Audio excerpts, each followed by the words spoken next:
I had a kid. Have you not seen that meme? Oh, it's great. Oh, you'll have to go look it up. If my kid ever talked to me, I don't have We're a kid, live, but if my by the kid way. ever talked to me like that, oh, I probably shouldn't say what I would do then. I figured I would warn you guys. Linda. Okay, you guys ready for this? Might as well. We started already. I know. Welcome to the Firearms Insider Gun and Gear Review Podcast, episode 246. On this show, we showcase gun reviews, gear, and anything else a gun enthusiast may be looking for. We strive to evaluate products from an unbiased and honest perspective. I'm your host, Chad Wallace from the Firearms Radio Network, your source for broadcasts for shooters, hunters, and all things firearms related. In this show, we'll be discussing the Switchback suppressor and some I'm late to the game firearms, plus a review that I did that should be pretty quick. And tonight on the podcast, we have the usual Rob, Tony, Zane, and me. So which one of you guys wants to tell us what you did in firearms?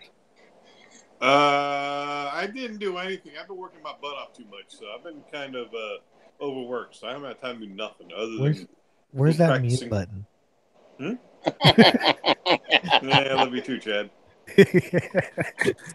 Next. I'll go since it's pretty quick. I cut down the length of pull on my shotgun to 12 inches and installed a new recoil pad and retouched it up with the paint and everything. And then I shot a couple rounds out of it just to make sure it worked. But the Hurricane or what? No. Just put a couple rounds into the berm just to make sure, everything would line up and stuff. Sweet. About a $30 project, and I went from 14.5-inch length of pull to 12 inches, which is much more comfortable for using a shotgun for more defensive purposes, not shooting things that fly. True. Exactly. I love that short length of pull on my shotgun. What did I do? I did a couple of things. One, we're still doing the diversity shoot build. That's going to someone out there is going to win it. We got a gun and barrel from Faxon, but we only had the regular size gas blocks, and the gun and barrel uses the 0.625, I think it is. It uses its small diameter barrel, pencil barrel. So we had to actually contact Faxon, and they sent one out, which is awesome. So the build is that much closer to being completed since all the parts are pretty much together. I took the ARs out to be tested. I tested the Trojan Firearms trigger. I tested the ALG ACT trigger, and then I checked out the Palmetto State Armory nickel boron coated trigger. One after the other. And again, compared it also to a mil-spec trigger. And there shouldn't be any surprise.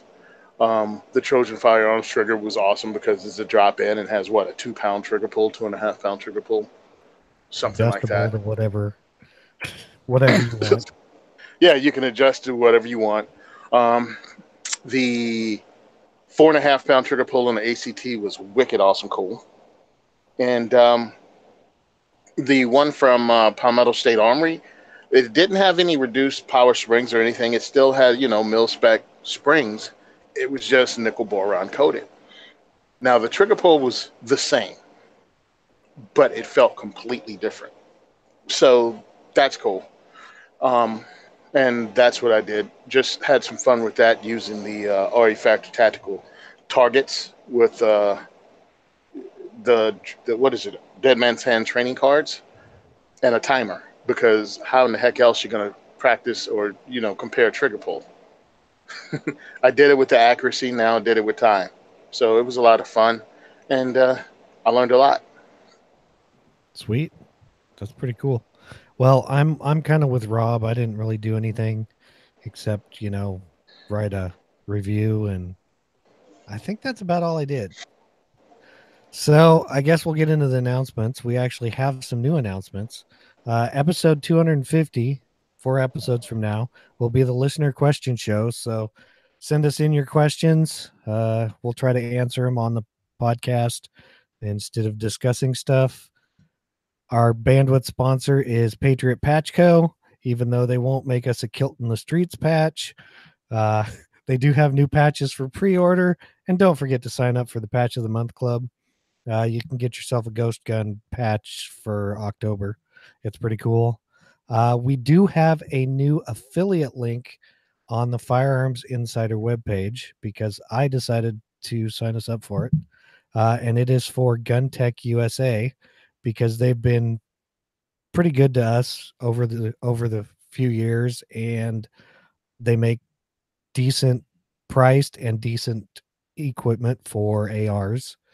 So you can use that affiliate link. Their little patch logos on the bottom. Just click on it and we'll get a percentage of it if you want to buy something from them.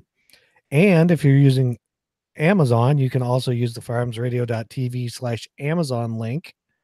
Or if you want to donate stuff to Tony and our shopping black bag resources, you can use the code 2A4E and it will be donated to Tony. And now it's time for Rob to do his favorite step of the day. Hey, this is what I live for every week. I live for this one statement. The views and opinions expressed in this podcast are those of the individual co-hosts and do not reflect the official policy or position of the Firearms Radio Network and or their employers. Viewer discretion is advised. This is especially true on live shows.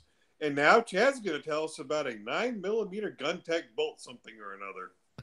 Yeah, and this is good. I even put in. This should be a quickie, so let's go. It is. That's what your wife said last night. Come on, make it a quickie. Come on, I'm married. She never says that. She says, "Get the hell out! Oh, get out of here." So what we have is the Gun Tech 9mm bolt for AR style rifles, pistol caliber carbines. You know, the usual.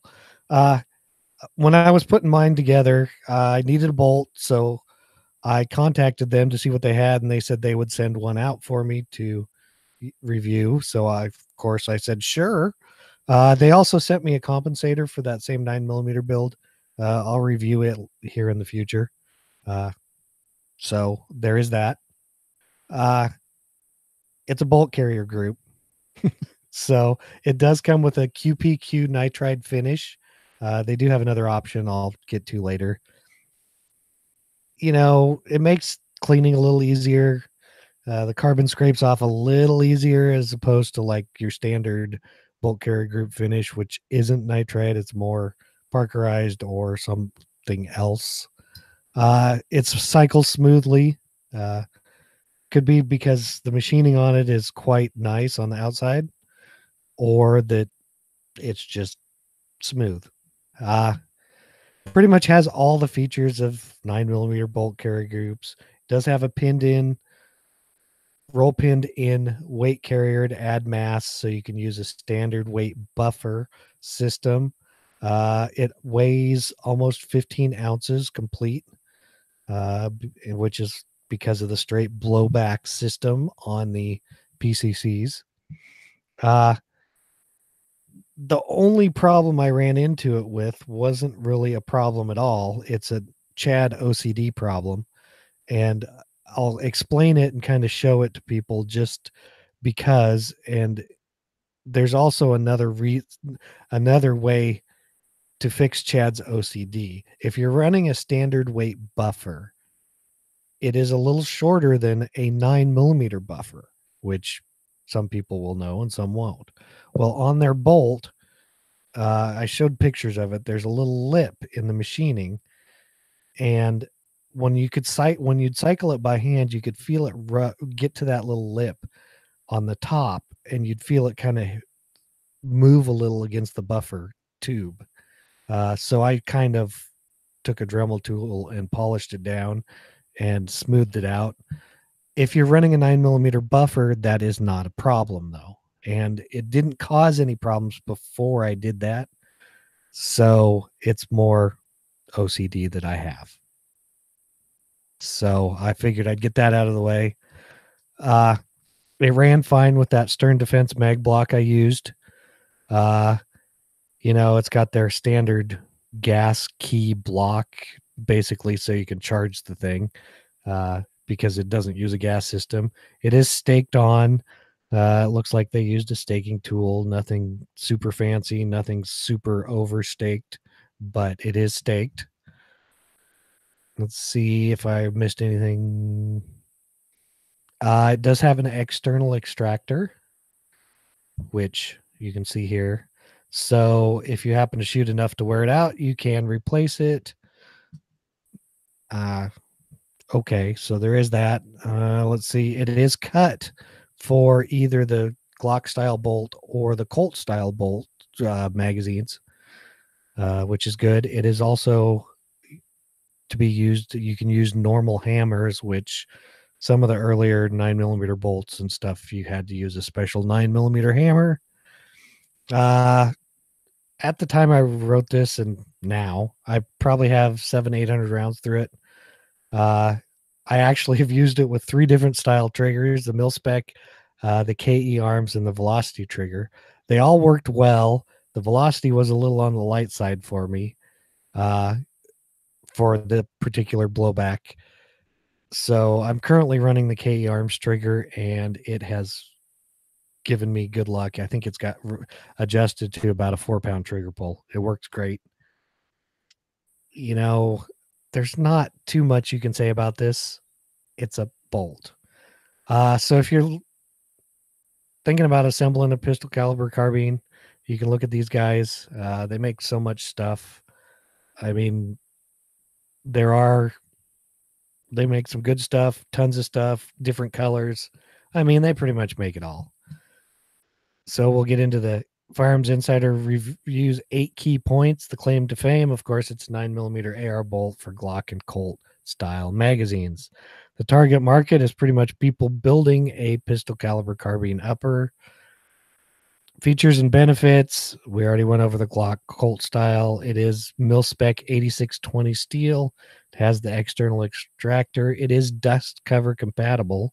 So it's got this little cutout and will work with the dust cover and open it like it's supposed to. The weight is 14.9 ounces. It is made in the USA. It's heat treated, of course.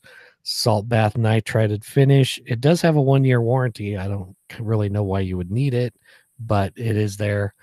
The other options available is you can get it in nickel boron coated if you would like this even slicker, shinier. We don't say these, but I couldn't find anything else. It's a fairly new product.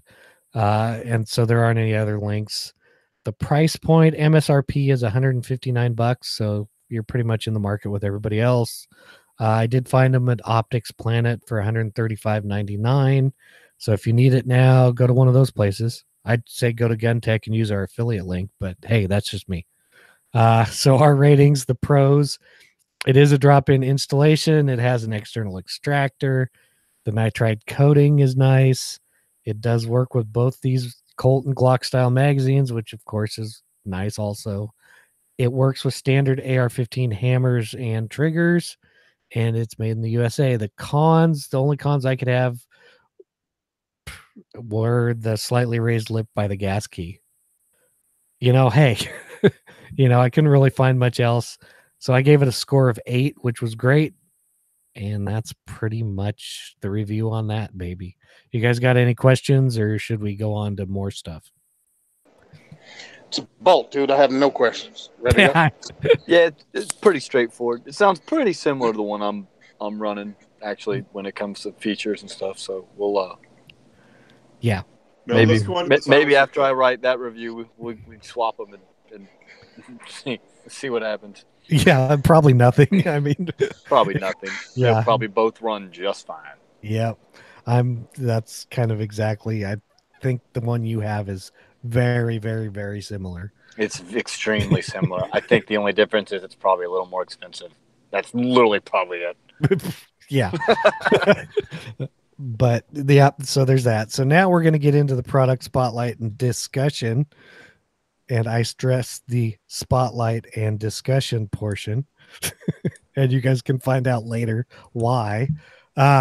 First up is the Silencer Co. Switchback suppressor with an MSRP of $499. So I will go through the specs and stuff, and then we'll kind of give our opinions on this. it looks pretty sweet. That's all I'm going to say. It is a 22 long rifle suppressor, but it will also do 17 WSM, 17 HMR, 22 WRM, 5.7 by 28, and is full auto rated for 22 long rifle only.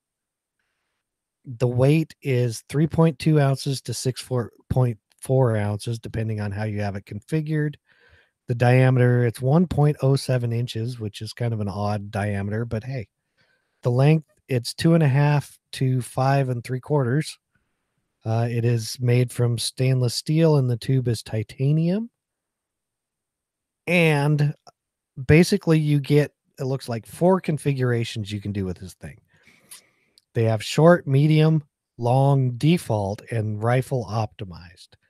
And what it is the short, it weighs 3.2 ounces, like we said, with a link of 2.5. And their sound ratings for this is 125.8 on a rifle and 142.4 on a pistol, which is quite loud for the short version. But that's also why with the medium version, which is kind of the long piece on the suppressor, for the pistol, it's 128.5 decibels.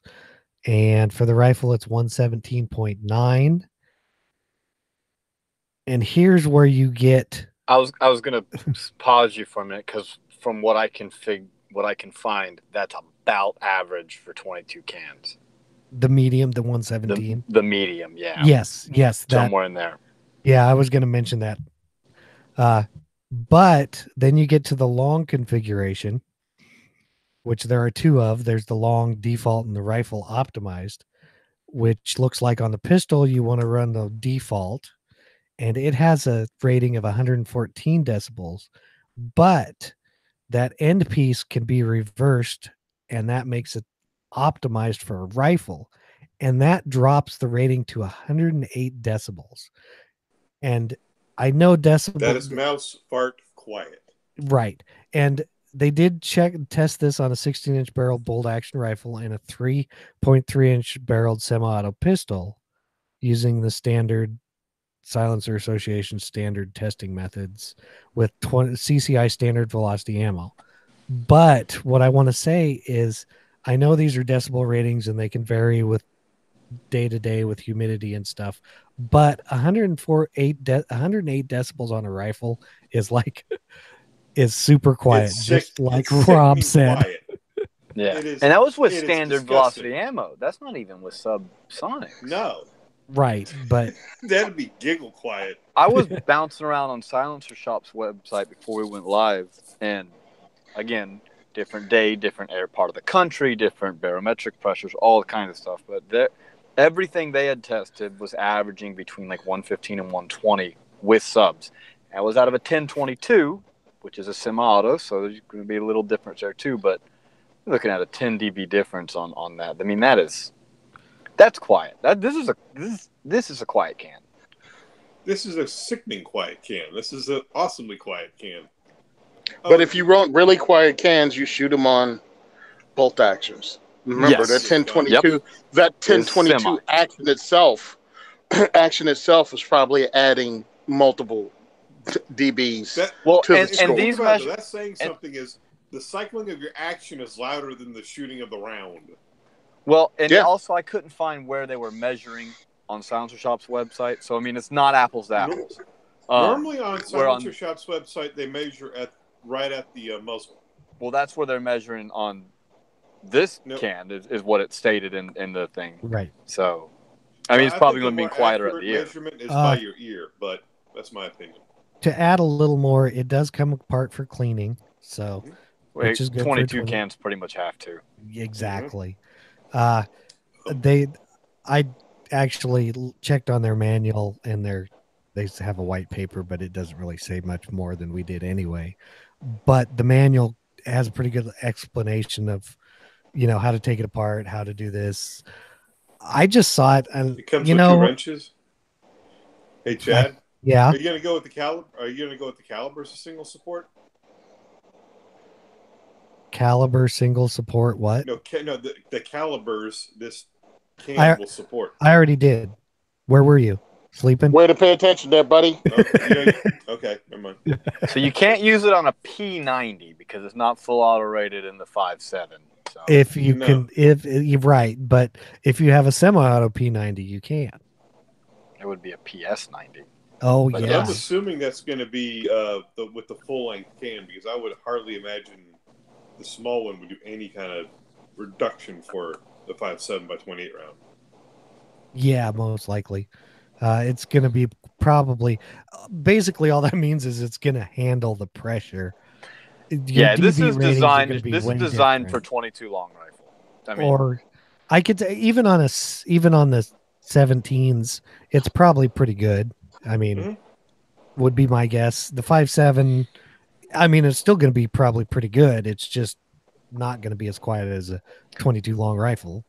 Well, and here's the other thing: it's a lot of times it's not about being totally hearing safe, which I know that that's what we want, but like if you're a hunter and you're only going to be taking 2 or 3 shots, if you're going like squirrel hunting or something with your 22 mag or whatever, this is going to help you without adding a ton of weight and bulk to the end of your rifle. If you got a 16-inch rifle, you can put the medium version on the end of this thing and go out. And it's not going to be totally hearing safe like with some of the other calibers, but it is going to do something for you. Well, and that's the thing is, yeah, and especially depending on where you're at. I mean, it always, if you're in like a wooded area, it's going to be loud. It's appear louder to your ear than if you're in a wide open field or something, because the way the sound bounces off stuff, it's going to hear different, even though it's the same volume, so to speak. It just sounds different. Like for instance, if I shoot some of mine, the cans I have, if I'm like out in the desert and I shoot it without, it's way quieter than if I like shoot it in an enclosed area, even though it's suppressed. Yeah. You have desert in Oregon? We do. Yeah. You know that? No, I didn't know that. The only thing we're missing is rainforest. And who says Oregon? Rob. Rob and John Wayne. Yeah. Okay. Pilgrim. John Wayne was okay saying it, but Rob, yeah, we'll mute him. I love you too. The only thing I can see with this is like, I know other companies, in fact, we even had Bowers on here with his Biddy suppressor, which is kind of what the short version of this is. This is just a different, you get the whole package with this, so you can run a short one or long one. I really like short, the fact, medium, and long. Yeah, and I like the fact that the suppressor market is really, well, for one, still it didn't die. It didn't die because of the Hearing Protection Act that was supposed to pass, and people quit buying cans because they thought that was going to pass. But the other thing is, I like the fact it's getting very competitive. There's lots of different, there's new stuff coming out, and it's gaining traction. That's kind of forcing the price down. Now, there's always, as far as I can tell, always going to be that $200 tax stamp.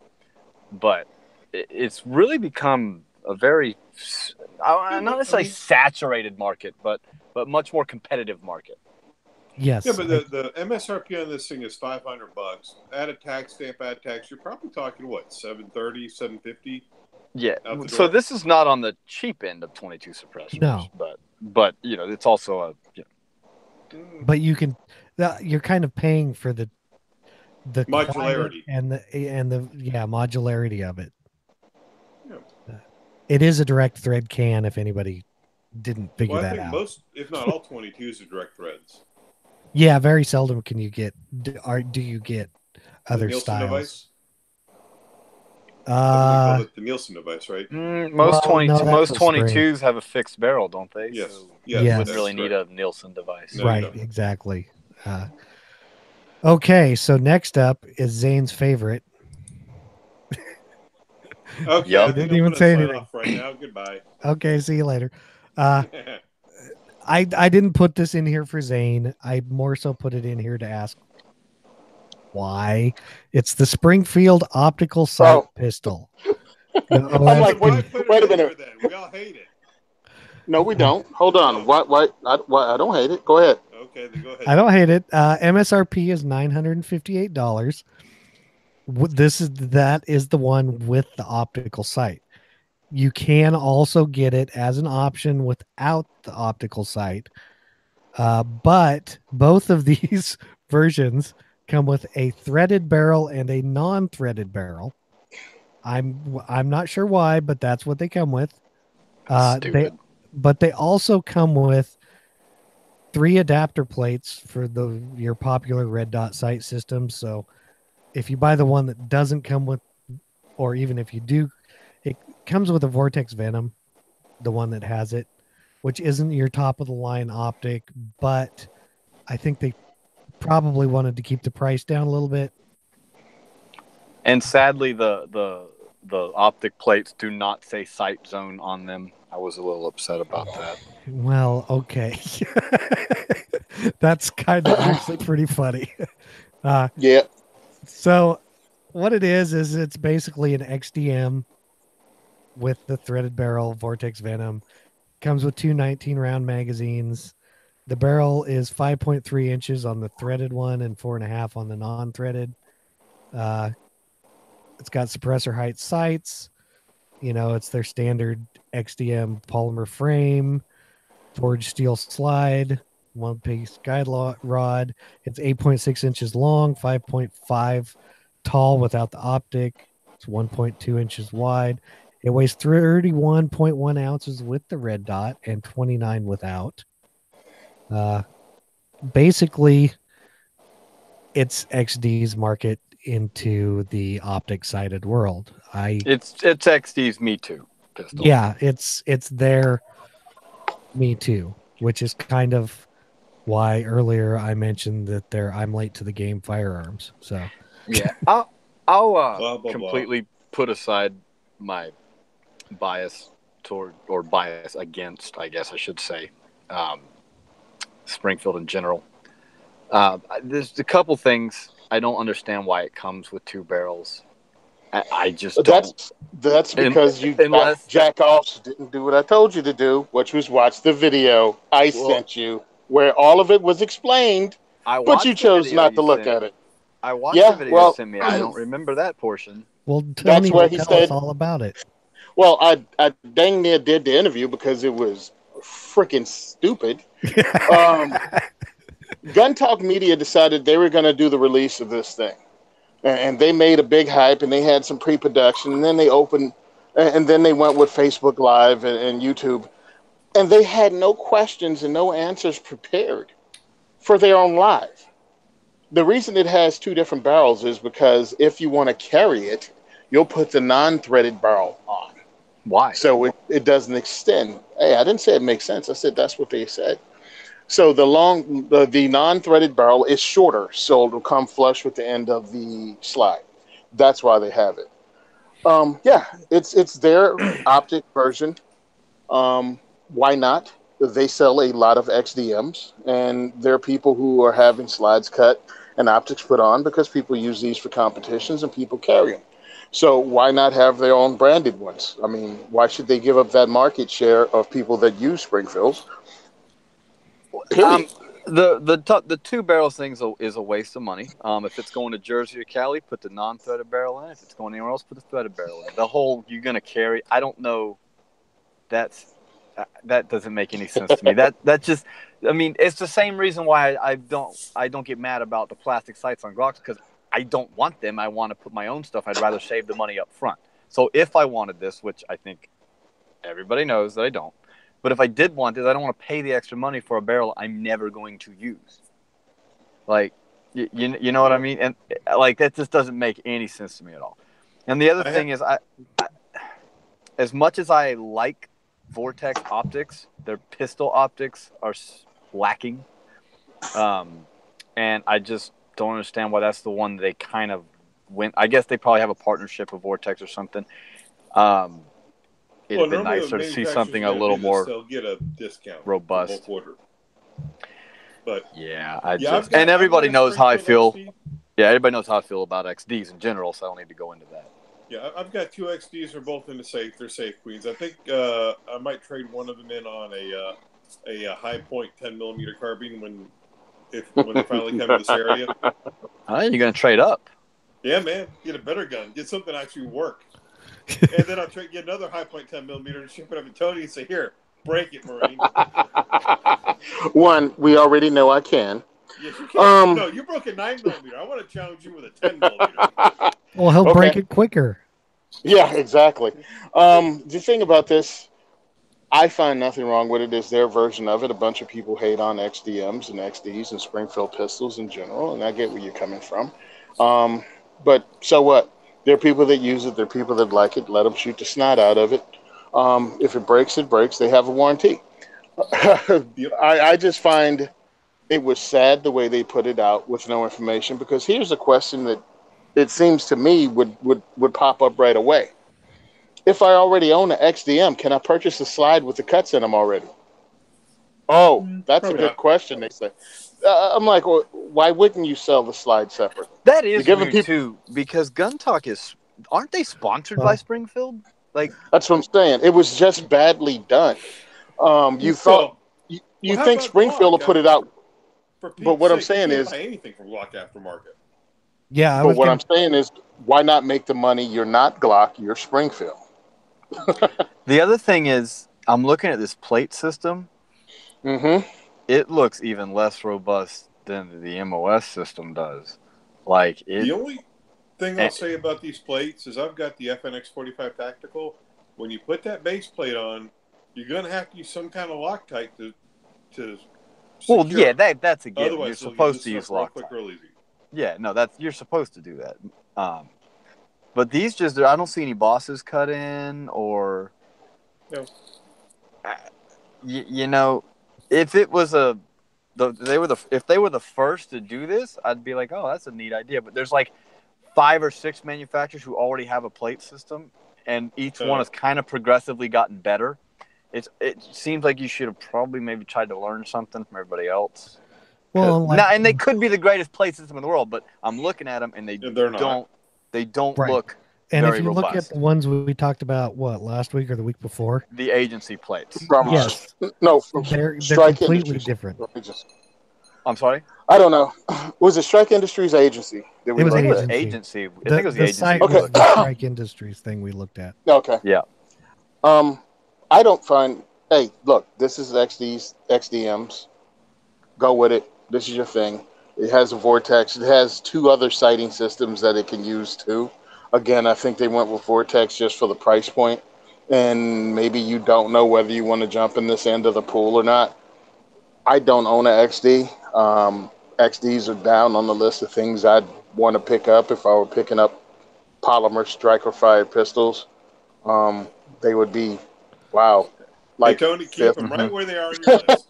I mean, and I've said this before, even when we were talking about Springfield, it's like when I go in to a gun shop, and let's say it's a really nice gun shop with every manufacturer there is of polymer striker-fired pistols, how long would it be before I got to the Springfield side? About 5 stops deep. But that's just me. But this is their version. They sell a lot of these, and there are people who want to buy these. I have friends that use them in competitions and swear by them, so I'm cool with it. I don't poo-poo on it.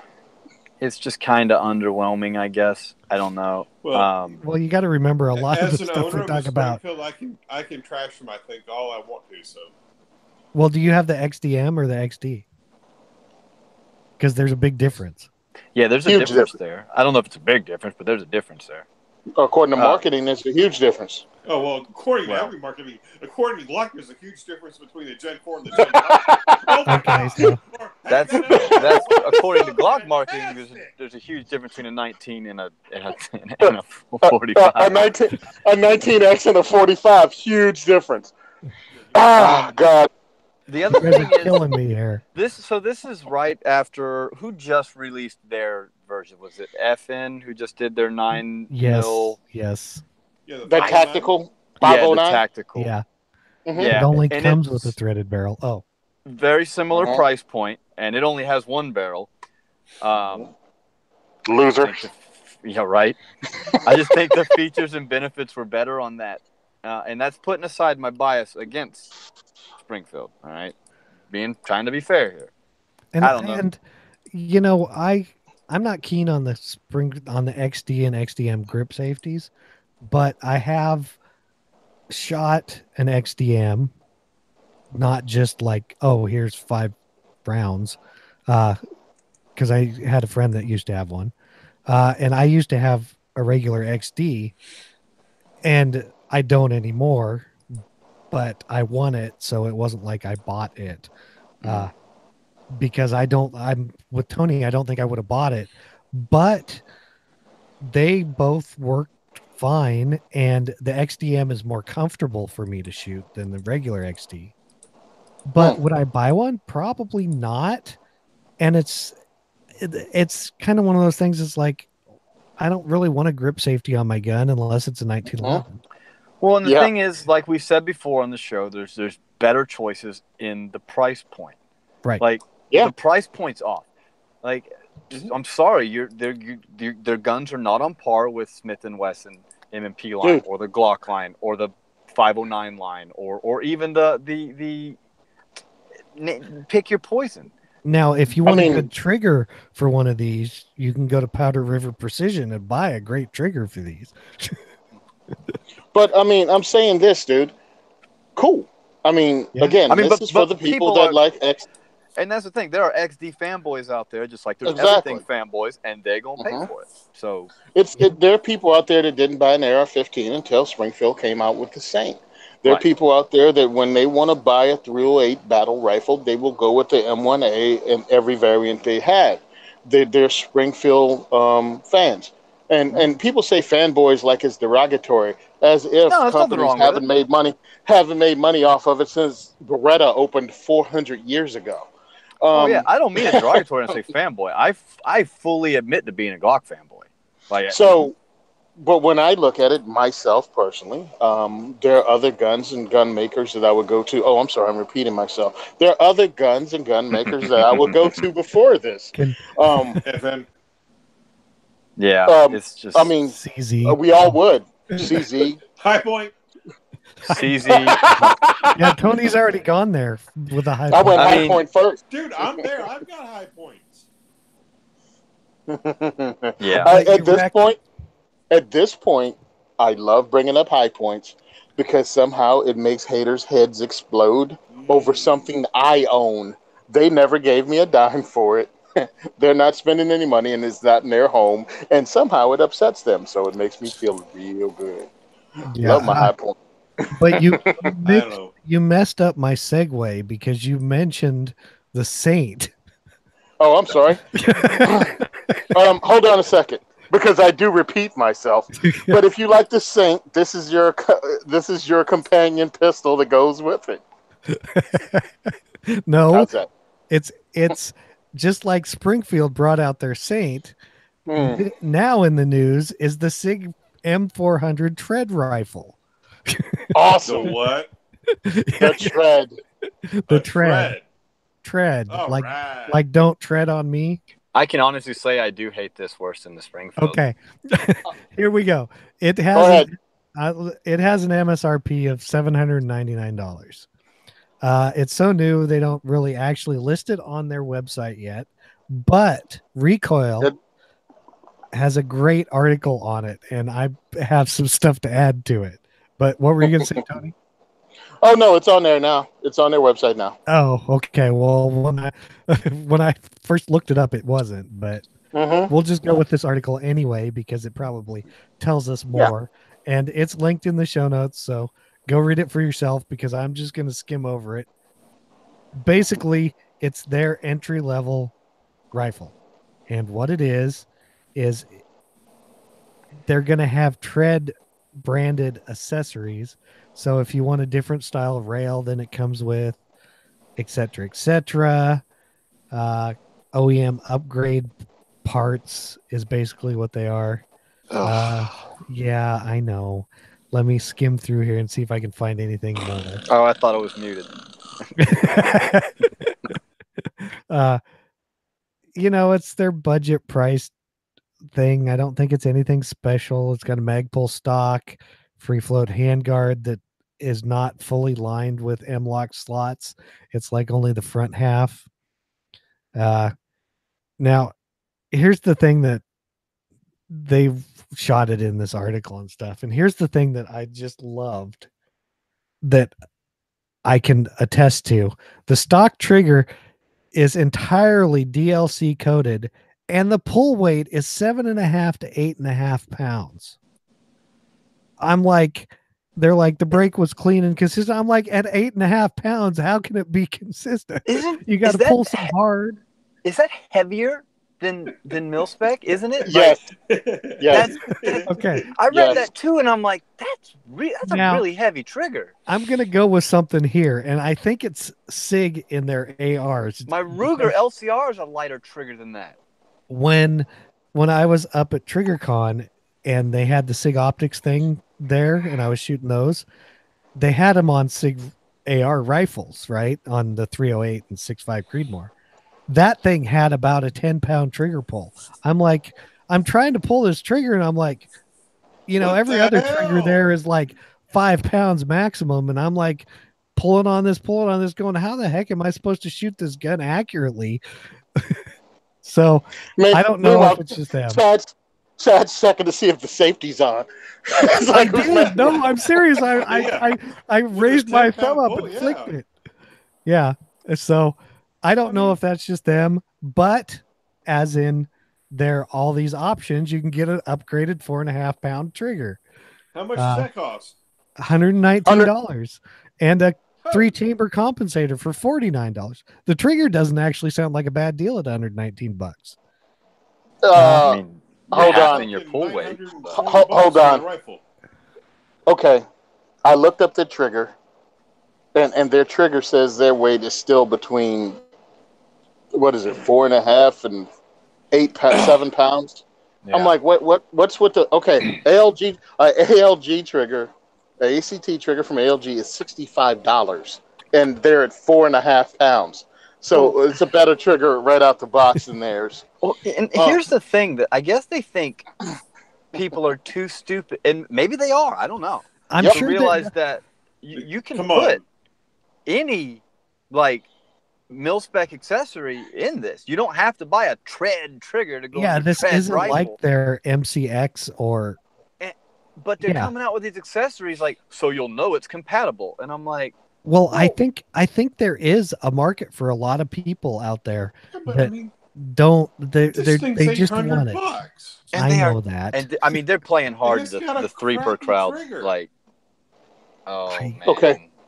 I'm sorry, where's the market saturation with AR-15s? Okay, before we start. And I know where Tony's about to go, and I'm going to jump right on board with it. What's that?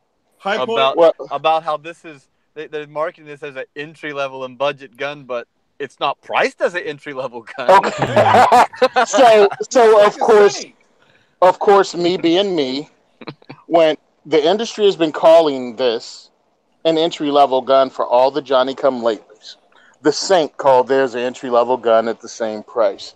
These jerk-offs are calling this an entry, and why do I call them jerk-offs? Because that hasn't been an entry-level price since 2012 for ARs. No, the entry-level price for an AR right now, entry level, is between $400 and $600. You're looking at a Smith & Wesson M&P Sport or something from Palmetto State Armory. As much as I don't like either one of those, or even what's the Ruger one?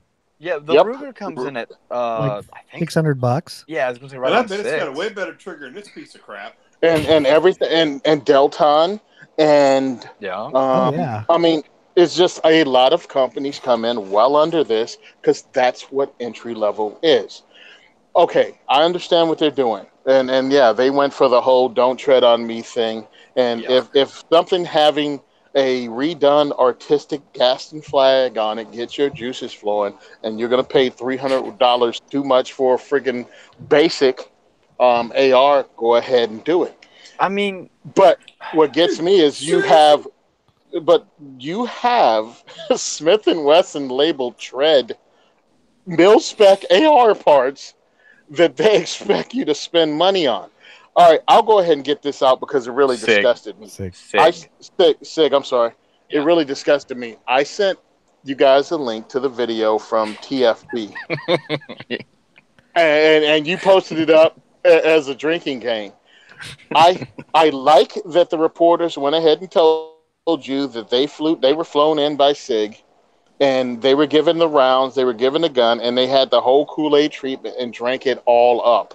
Well, now it's time for you, buyer beware. They went to the party. They got all the party favors. They got the guns for free. They got the ammo for free. And now they're telling you how great this basic bitch AR is. Great, Tony. I mean, they were upfront about it, though. They were upfront. This is the pumpkin spice latte AR. It really is. And then let me explain something to all of you guys out there. Their pricing for their SIG branded stuff is more or just as expensive as good stuff from other companies. You're not getting a deal on their handguard at all. You can get handguards from almost anywhere for this price. Arrow Precision. You can get Arrow Precision handguards for this price. Ambidextrous charging handle. Oh, and by the way, if you use the charging handle like you're supposed to, it's already ambidextrous. But you can get other charging handles in the $50 range from other companies. Red Dot, same thing. Vortex. $149 for their flip-up adjustable sights. $149. I can get Troy's for that. yeah. Magpul Pro, the metal ones are less than that.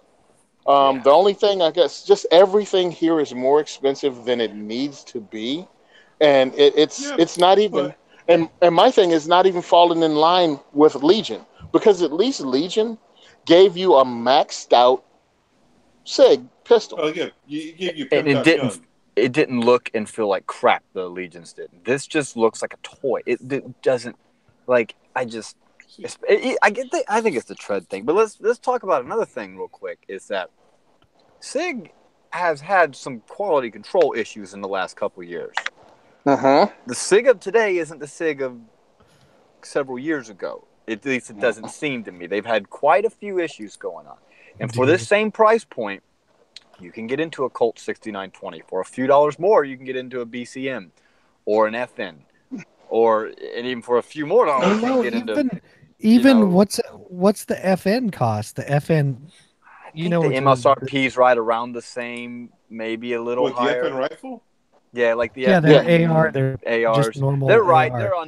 They're just under $1,000. You can also get Wyndham weaponry. Again, that was the original Bushmaster. Same people, high quality Bushmaster used to have is Wyndham weaponry now. Same price range. Well, and for SIG, this upgraded SIG, you're looking at Sons of Liberty Gunwork and Daniel's Defense prices for the upgraded one. And, I'm just like, no, thank you.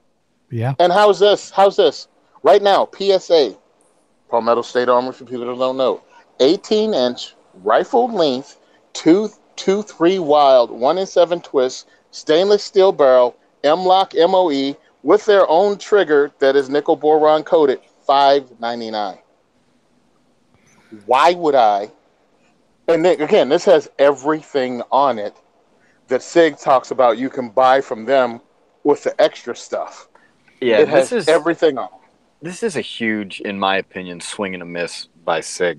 But the other thing is they put that little tread thing on it, and there's a large segment of the gun population that's going to eat that up. And you guys have seen I have a Gadsden flag hanging on my wall when I do a show from my house.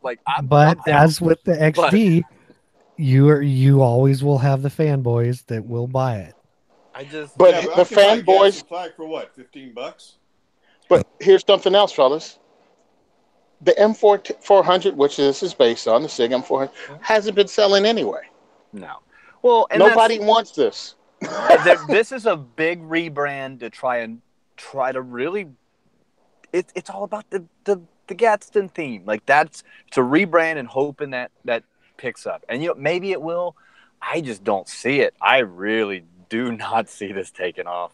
This is this is who they're aimed at because I'm looking at their stupid commercials that don't say anything about the gun. They had some motorcycle riding dude, and he's riding his bike. He's fixing his bike. He's working with tools on a construction site, and then he goes and picks up his cig and hugs it and stares at the camera with like smoky eye or seductive eye or something. I don't know what he's doing. I don't know what move he's supposed to make, but it was slightly weird. They're trying to make this like the every person's firearm, except this is the thing. This is not all-American. SIG is not what I think of when I think of an all-American rifle company.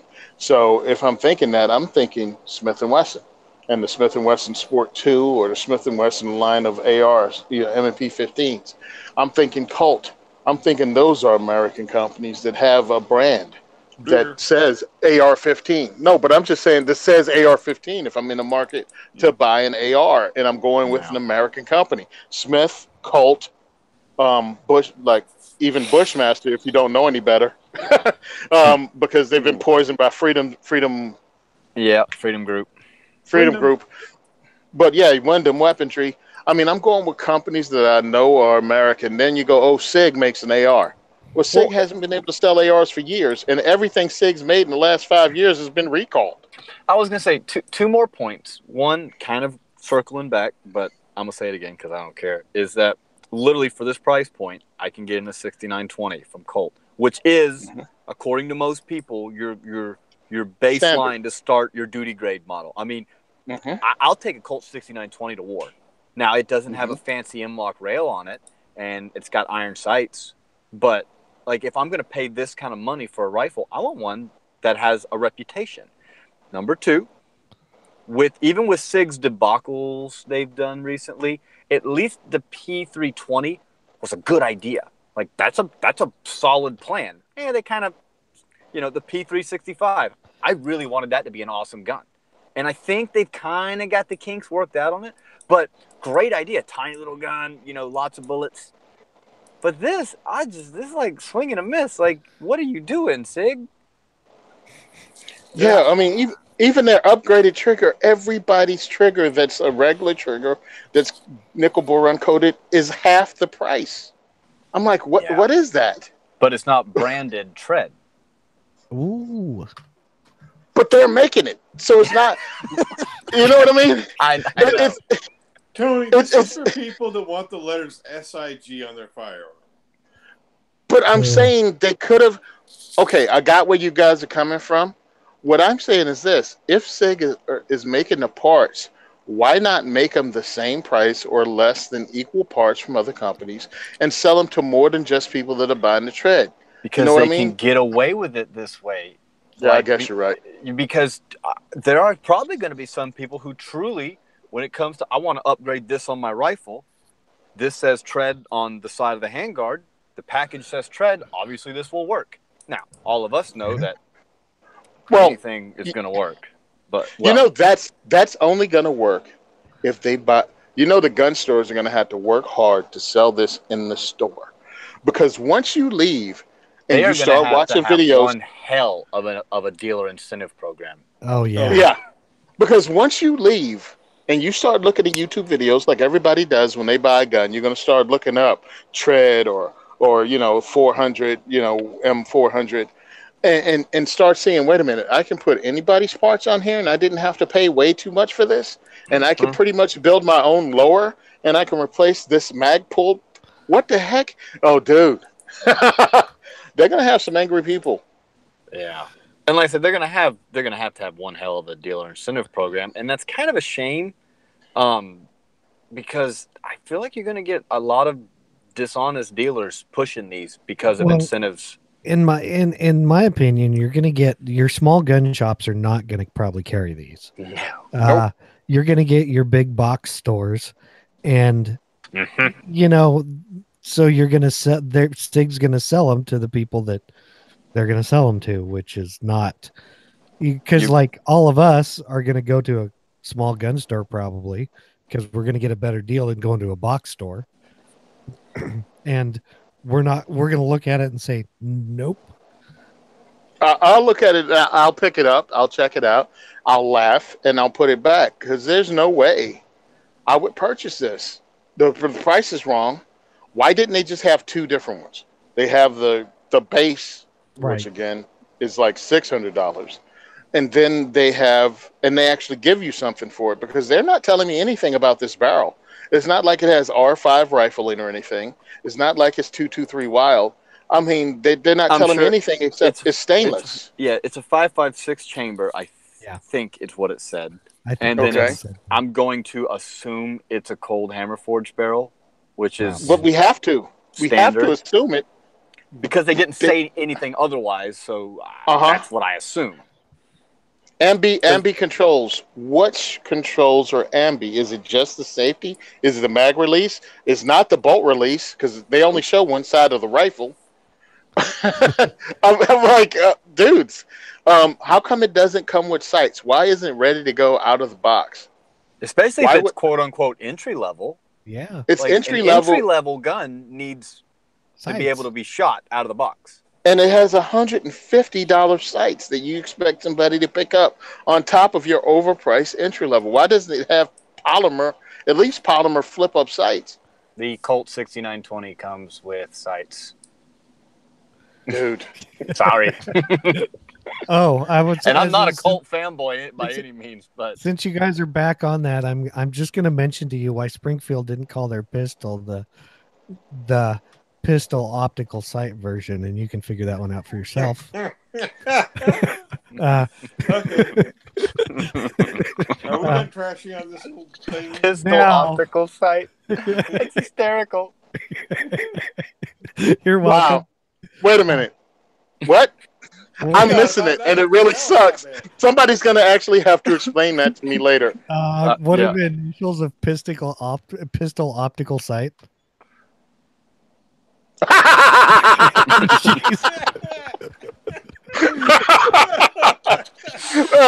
would have been too much truth in advertising. Jesus, that'd have been. Now that we're done trashing everything, we're gonna go on to the listener feedback. Wait a minute, we kind of like the Silencer Co. This is true. I did purposely put that in there with these other two. Oh, but I feel like we're gonna have feedback next week too. The Switchback seems like an awesome product. Mm-hmm. So now we'll go on to the feedback. Hold on. Let's be fair real quick. I want to put this out. Yeah. The Tread might be a decent product. They don't say anything in that advertisement that makes me think it's awesome. I do think it's overpriced, and I think as a consumer, you can get more bang for your buck with something else. If you're a SIG fanboy, I think that's great. You can buy this, but you're giving them money and getting nothing but the SIG name in return. And that's all you're getting. You're not getting anything better than anything you could have bought for someone else for less money. Well, as I was going to say, I think it'll be a better rifle than the Saint. I think it will be just as good as a M&P Sport or a Palmetto State Armory. Yeah, maybe, but yeah. I mean, it's going to be an okay rifle. It's not like it's not maybe not though, because SIG doesn't have the best track record over the last couple years. They, I it's not like SIG. Like I'm not a SIG hater. I am with Springfield. I like SIG. I think a P226 is an awesome gun. But I've wanted a P210 since I was like 10 years old. So no, I don't hate SIG either. But they're not either their information that they've given us is incomplete, or they're overcharging for what I'm reading. Right. Yeah. Okay, so I guess we can get into our feedback, and most of it's good. So we actually have quite a bit because I hadn't checked in a while. So first up, we have by C Sharp 15. Says, great show, 5 stars. This podcast is quickly becoming one of my favorites. I find it entertaining and also informative. I've started deleting some of the others I used to listen to. It's kind of just tired of the same old crap. Some of them just rattle on and on about things that they obviously don't know much about. Think they just like the sound of their own voice. Keep up the good work. Just an old guy from Kentucky. Well, thank you. And next up, I think Zane wrote this one because It's by Concrete Cowboy 69. And I did not. The Florida The guy. Florida guy?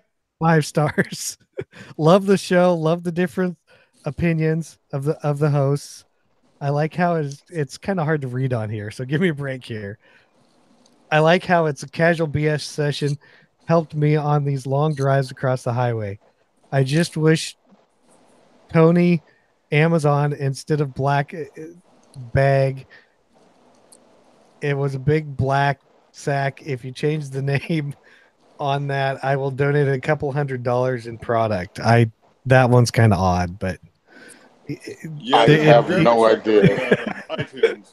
Yeah, I have no idea what that's that meant. word for word how it was. Florida Concrete Cowboy 69. Let us know what you're talking about. Shoot us an email offline or I think he wants to name the Black Bag Resources changed to Black Sack Resources. I think that's what I got too. I think that's kind of funny. Somebody call Sean. We can keep this family related, please. Yes, it's still kind of family related, but you gave him a warning. So next up is Idaho Man 1. Mm-hmm. I give this show 2 thumbs up, 5 stars. This is a fantastic podcast. I really enjoy the reviews, industry insights, and new products on the market that I would know nothing about. I really like the views and opinions of Florida Man. I seem to agree with him the most. Thank you, Tony. That's because I'm right the most. Which Florida man? He didn't say. Thank you, Tony, for your dedication to the 2A. You're a true inspiration. Keep up the good work, fellas. Okay, and next up is Sean 555555. It says a podcast for people that want the internet read to them, and he only gave it 1 star. So I would like to thank you for at least trying out our free podcast and leaving a review to help us in the standings. And here's what it says. If you can read and do Google searches, which not all of our listeners probably can, and I'm going to get hate mail. Exactly. Don't waste your time with this podcast. These guys find new products and read internet reviews of those products to you. Of course, some of the reviews we do are our own that we publish on the internet. So I just don't know how that goes. This podcast gets amazingly boring when they go to the manufacturer's website and they read the specifications. They don't do any actual reviews themselves. These guys are a complete waste of time and internet bandwidth. Well, then don't listen to us, you dumb.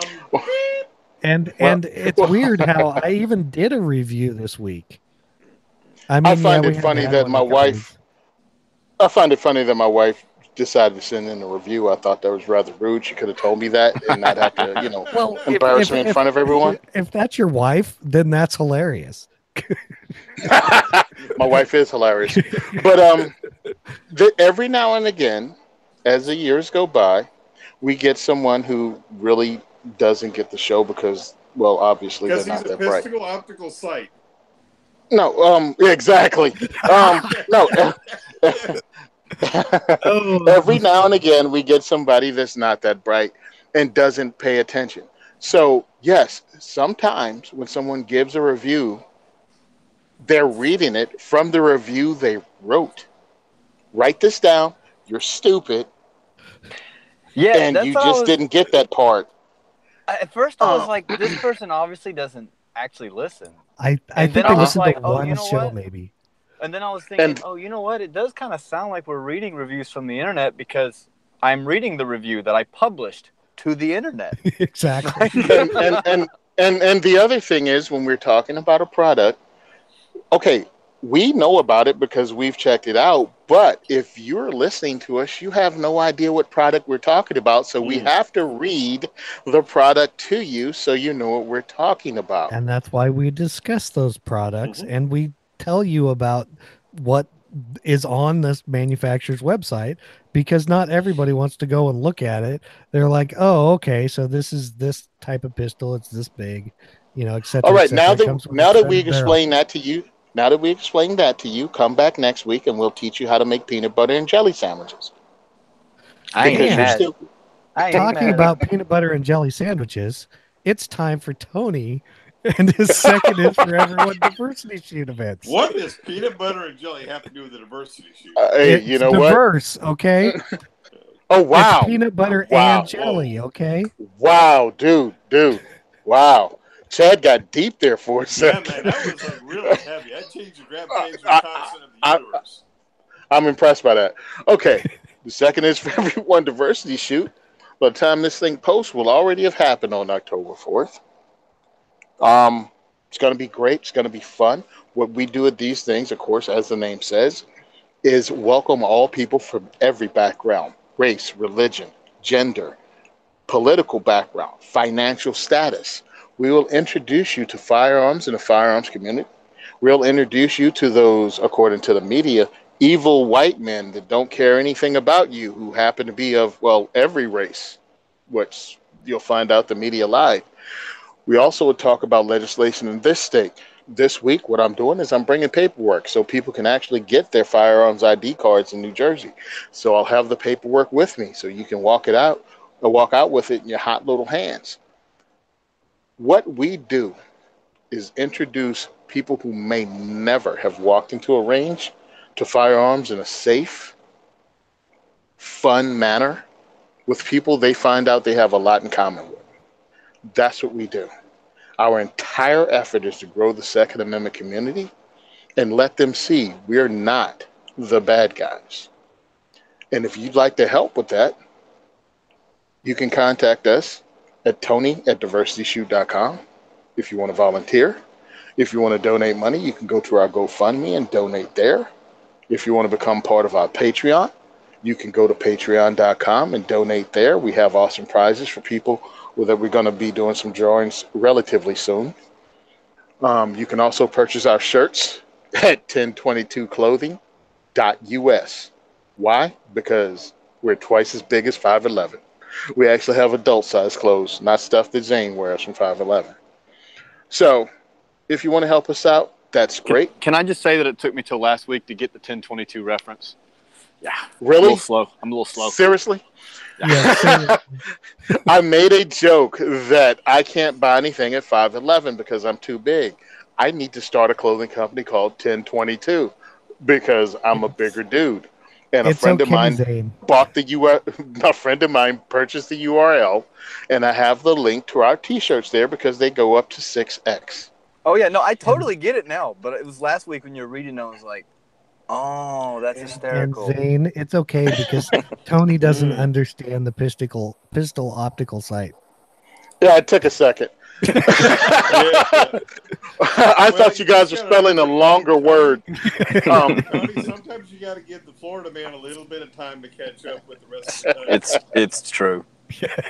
But hey, listen, guys. Again, like I do every week for the last 3 years. Thank you for allowing me on the show to talk about the diversity shoot. I really appreciate it, and thanks for having me on. And thank you guys for listening every week. I appreciate it. Woohoo! Well, we're on to the wrap up. Send questions, especially those ones on what you want us to answer, or comments or feedback to gungearreview@gmail.com. Remember to subscribe and leave us an iTunes review like these last 4 people did. Check out all the other shows on the Firearms Radio Network at firearmsradio.tv. Be sure to visit the Firearms Insider for reviews and industry coverage. Check us out on Facebook at Facebook.com/Firearms Insider. Follow us at Firearms Insider on Instagram. Thank you for listening to the largest pound for pound podcast on the network, and we are out. Hey, you know who doesn't use reduced recoil shot cells? Felicia. Bye, Felicia. That was for you, Matt, and guys on the chat. I thought we were gonna go a whole episode without a single.